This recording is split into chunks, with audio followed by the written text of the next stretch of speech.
The name of the summer camp is the eHealth Young Innovators Summer Camp, and our office, the eHealth Strategy Office, has sponsored the camp and developed the curriculum for high school students who are interested in learning about health technology.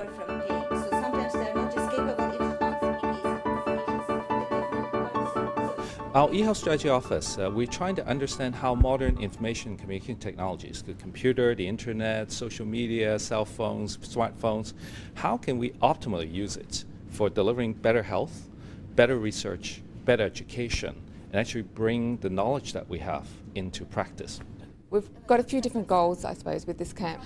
One of them is to introduce high school students to the whole idea of technology in healthcare, particularly ubiquitous technologies that they use every day. Another one is to try to raise their awareness around health and their own health. So they're, for example, taking their vitals and learning how to manipulate blood pressure monitors and things like that.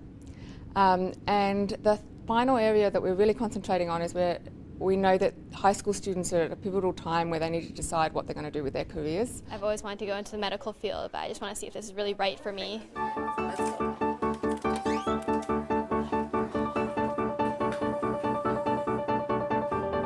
Steve, he dies on a daily basis, comes back to life. He's used by students, residents, doctors, even the Canadian military. So he simulates all diseases. So you want to give him a heart attack, you can simulate that. If you want to simulate a power failure in the OR, we can do that as well. So anything you can think of, we can program it into the simulator.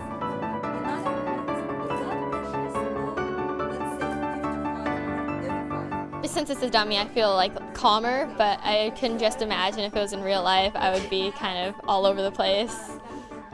It was stressful to have to watch so many things at the same time.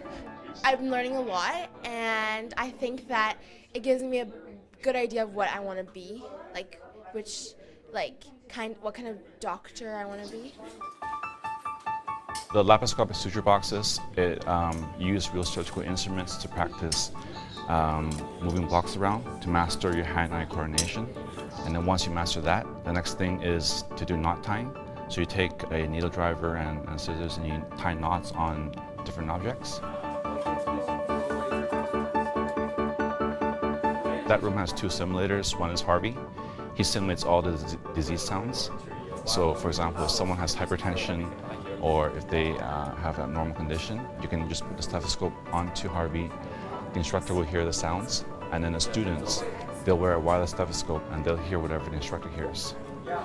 This lab usually is only open for health professionals. And so they very generously open it for the school children so that they can look at how to use the different kinds of mannequins to do resuscitation. And so in fact the kids get to actually touch and feel and actually do a bit of simulation resuscitation. They will see the different video conferencing equipments available, the ways that hospitals get linked in terms of monitoring, biometrics monitoring and monitoring heart rates. Fantastic stuff. Yeah, we want to make it as realistic as possible. So it's not just doing the operation or doing the CPR. We want to have interaction with the patient and the medical team as well. I actually thought this camp would be kind of boring and it'd be all about the book kind of and you learn stuff, but I didn't realize that eHealth meant innovations and technology based and everything, so I found it better and more fun and interesting, I guess.